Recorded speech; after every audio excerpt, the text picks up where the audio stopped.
Om Namo Bhagavate Vasudevaya. Om Namo Bhagavate Vasudevaya. Om Namo Bhagavate Vasudevaya.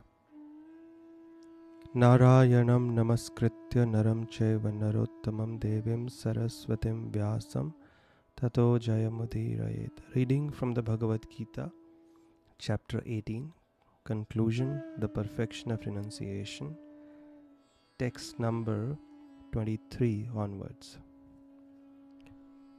So Krishna is discussing the topic of the three gunas, and in the previous podcast we heard him describing the knowledge in three gunas. Now he's going to explain the action. That is text number 23. How whatever we do also falls under three gunas, and based on which action we are performing, we are actually sowing a seed for our future body. That's the kind of body we get, as Krishna has mentioned. Karanam guna sangavasya sat asat yoni janmashu. Why do the living entities, the souls, that means us, get different kinds of bodies? Karanam guna sangavasya. It is the association with the three gunas. So everything within this universe is influenced by the three gunas, is affected by the three gunas, and whichever guna we come in touch with through our words, through our actions, we become influenced by that, and accordingly the next body is given to us. Bodies are also under three gunas. Text 23. Niyatam sangarahitam araga dveshatah kritam afala prepsuna karma yattat satvikam uchyate. Translation: that action which is regulated and which is performed without attachment, without love or hatred, and without desire for fruitive results is said to be in the mode of goodness. That means an action which is performed selflessly and as a matter of duty. This is the mode of goodness, and this kind of action naturally leads to happiness, satisfaction. Text 24. Yattu kame psuna karma sahan karena va punah kriyate bahulayasam tadrajasam udahritam. But action performed with great effort by one seeking to gratify his desires and enacted from a sense of false ego is called action in the mode of passion. I want to enjoy, I want this, I want that. That kind of action is in the mode of passion. That kind of body is then destined for us. However, as pure spirit souls, spiritual beings belonging to the spiritual world, parts and parcels of God, we are supposed to do the needful. Since we are stuck in this material world, although we have nothing to do with this material world, but if we are stuck in this material world now, what is the best use of the bad bargain? Okay, whatever duties we have been given, try to do them without being too attached, understanding this is not my real home. These are just things imposed on me by my past actions, so I must do. At the same time, I will keep tolerating whatever profit, loss, honor, dishonor, praise, criticism, profit, happiness, distress that comes with this, and but keeping my eyes fixed on the spiritual goal, the spiritual world. And here in the material world, as long as I am there, I'll do the needful as a duty, but I will not be affected. I will not be performing it to get something, because whatever you may try to get in exchange for your activity, if it is material, it is going to cause further entanglement, further bondage, further frustration, suffering, and it is going to prolong our stay in the material world. And as long as that happens, we'll continue to suffer, go through ups and downs. And as parts and parcels of God, we are not supposed to go through any misery. We are supposed to be living happily. But as long as we are stuck in the material world, the miseries will continue. So what is the best use? Do whatever is given to you as a mother, as a housewife, as a father, as a business. Do the needful as a duty. Don't get affected by the results. Understanding this is not where I belong. This is anyways not going to help me anywhere in the long run in terms of accomplishing my ultimate goal of human life. So don't get affected. Don't take things too seriously, whatever happens in the material world, because our ultimate home is somewhere else. We are here and we are in illusion, thinking that this is mine, I am this body, and everything in relation to this body is mine. I must do something to keep this body fit, maintain. I may hurt, I may have to exploit, but I must do it. Anything within the realm of this material world is entangling. So just do the needful, whatever situation you are in, do the best you can without being attached, because this is not where we actually belong. This is not very helpful in the long run. Text 25. Action in the mode of ignorance. Anubandham kshayam himsam anapekshya paurusham mohad arabhyate karma yattat tamasam uchyate. That action performed in illusion, in disregard of scriptural injunctions, and without concern for future bondage for violence or distress caused to others, is said to be in the mode of ignorance. So any action which is not based on Shastra is definitely going to be in the mode of ignorance, and most of the people are living like that. Their rights and wrongs are decided by their own intelligence or by some people around them who have a similar level of intelligence.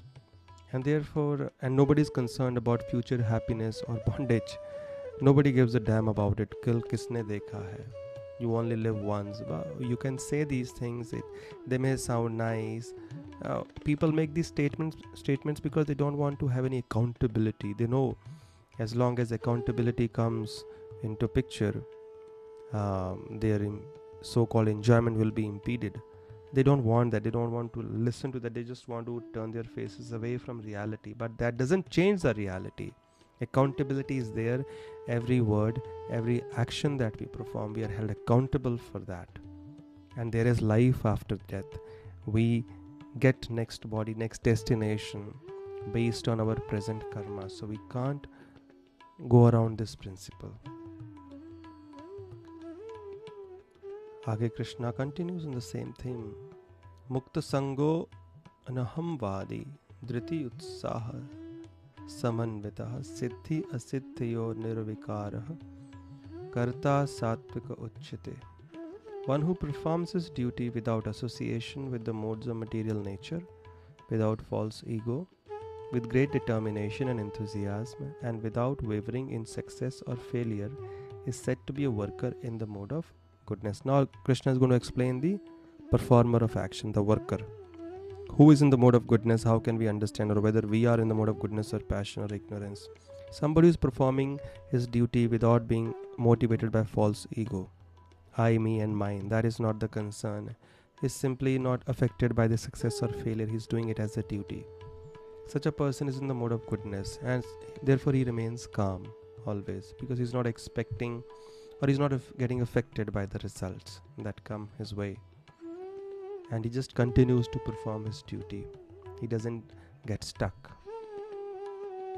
And there's no false ego involved. Worker in the mode of passion. Ragi karma phala prepsur lubdho himsatmako ashuchihi harsha shokanvitah karta rajasah parikirtitah. The worker who is attached to work and the fruits of work, desiring to enjoy those fruits, and who is greedy, always envious, impure, and moved by joy and sorrow, easily affected by duality, is said to be in the mode of passion. And somebody who is in the mode of ignorance, text 28, ayuktah prakritah stabdhah satho shatho nashkritiko alasah vishadi dirgha sutricha karta tamasa uchyate. The worker who is always engaged in work against the injunctions of the scripture, same thing. Ignorance means working against the scriptures. Scriptures are nowhere in the picture. So that way we can understand most of us are deeply steeped in ignorance, because nobody cares about what the scriptures have to say about what is to be done, what is not to be done. And therefore most of us seem to be in ignorance. But we shouldn't remain in ignorance. We should raise our standard. The worker who is always engaged in work against the injunctions of the scripture, who is materialistic, obstinate, cheating, and expert in insulting others, and who is lazy, always morose, and procrastinating, is said to be a worker in the mode of ignorance. So we can understand, if we have these qualities, we are in ignorance, and therefore future destination, future body will come accordingly. So we have to be very, very, you can say, alert to this reality. We may laugh it off, we may just laugh at these things, but the reality doesn't change. It will take place. We may laugh at these things, but one day time will laugh at us if we don't take it seriously. Now Krishna is going to explain the different kinds of understanding, determination, because different people come to a different conclusion in a particular type of situation.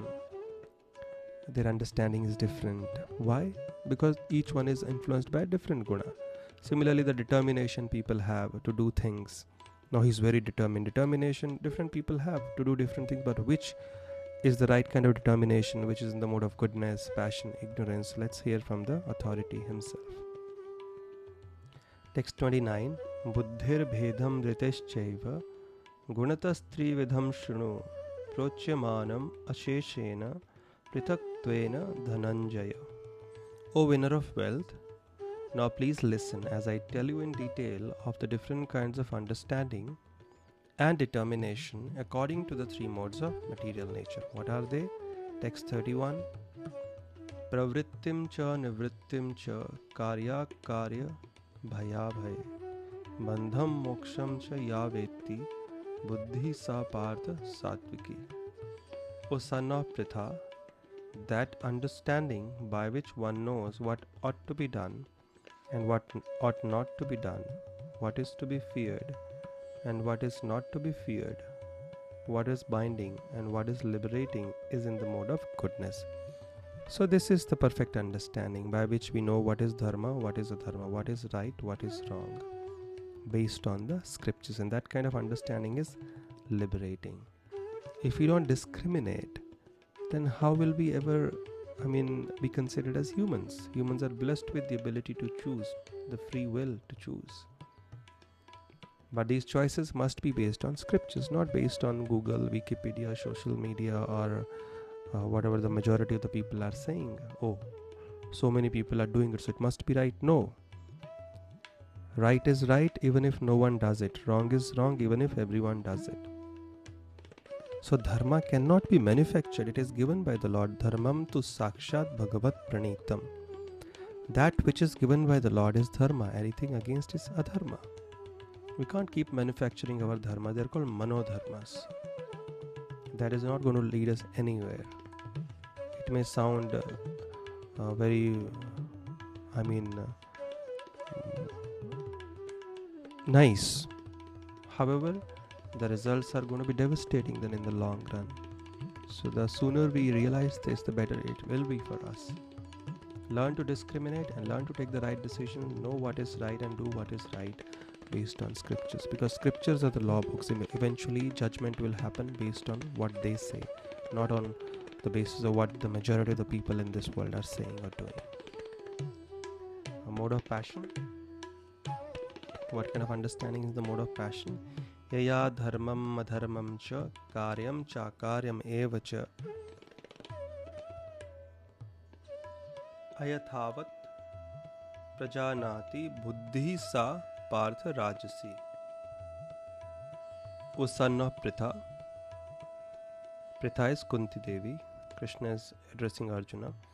That understanding which cannot distinguish between religion and irreligion, between action that should be done and action that shouldn't be done, is in the mode of passion. The opposite of understanding in the mode of goodness is understanding in the mode of passion.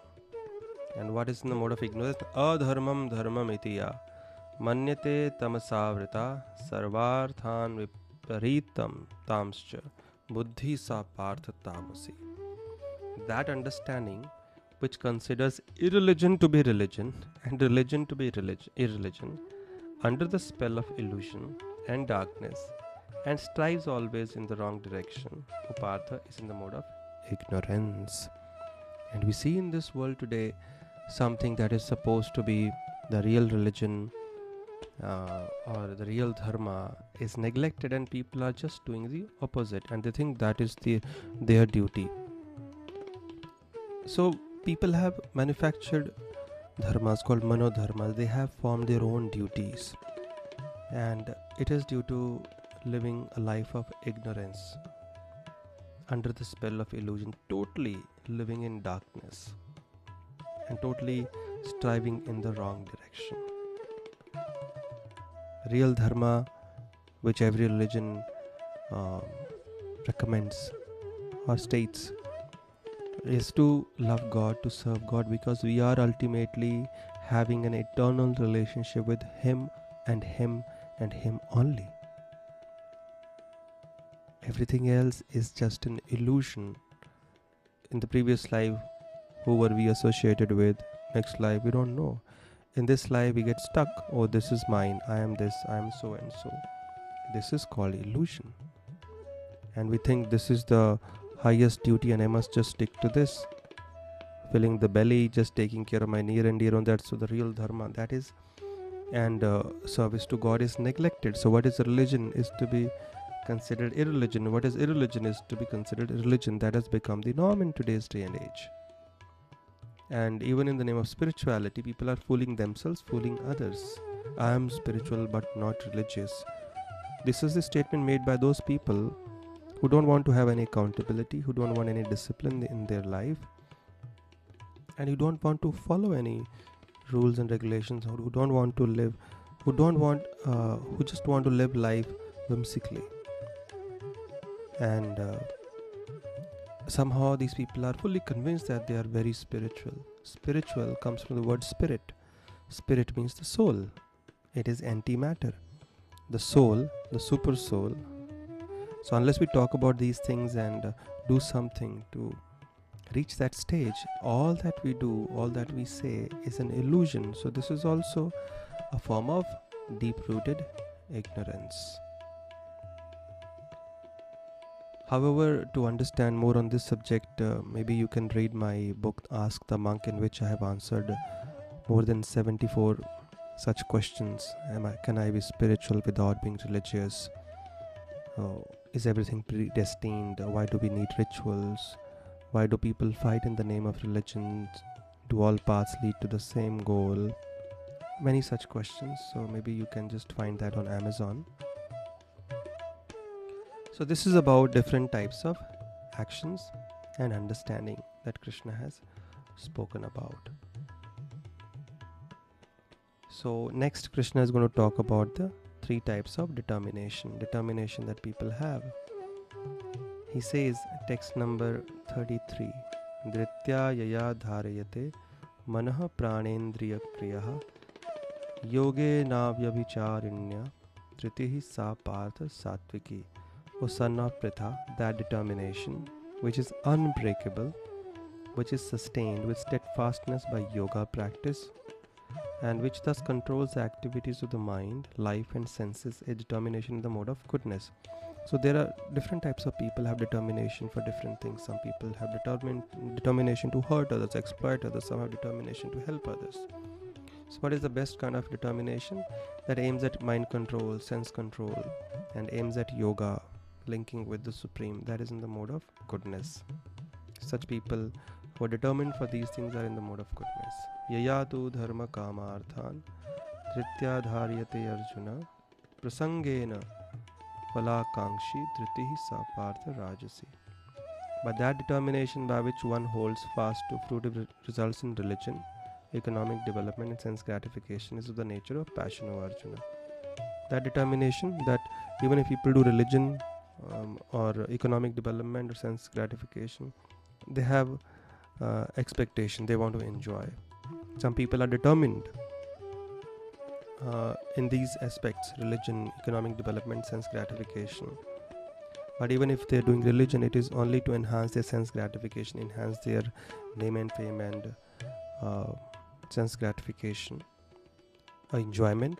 So such determination for these activities, that means materialistic, is in the mode of passion. And text 35, Yaya swapnam bhayam shokam vishadam madamevacha na vimunchati dharme durmedha drishtihi sa partha tamasi. And that determination which cannot go beyond dreaming, fearfulness, lamentation, moroseness, and illusion. Such unintelligent determination of son of Pritha is in the mode of darkness. Some people just keep thinking, I will do this, and they keep dreaming, they keep lamenting, they are determined to lament, they don't want to go beyond that, they just keep uh, condemning the circumstances in their life, and they are very determined to do that, play a victim card, but they don't want to do anything to improve their situation. However, this kind of attitude is thoroughly condemned in the scriptures, because human life is blessed with the ability to make choices, and every moment we can make a choice to rectify every situation. So it's this, the greatness is not in never falling, the greatness is in getting up every time we fall down. So it is the nature of the world. Sometimes we fail, sometimes we pass, but sometimes we succeed. However, simply lamenting and doing nothing about it is something, a determination in the mode of ignorance. Some people are determined to just keep lamenting, complaining, criticizing, comparing, but not doing anything to improve themselves. This is in the mode of ignorance. And then the qualities related to the mode of ignorance will also develop in our personality if we are like that. So we have to understand, listen to these analysis by Krishna so that we know where we are.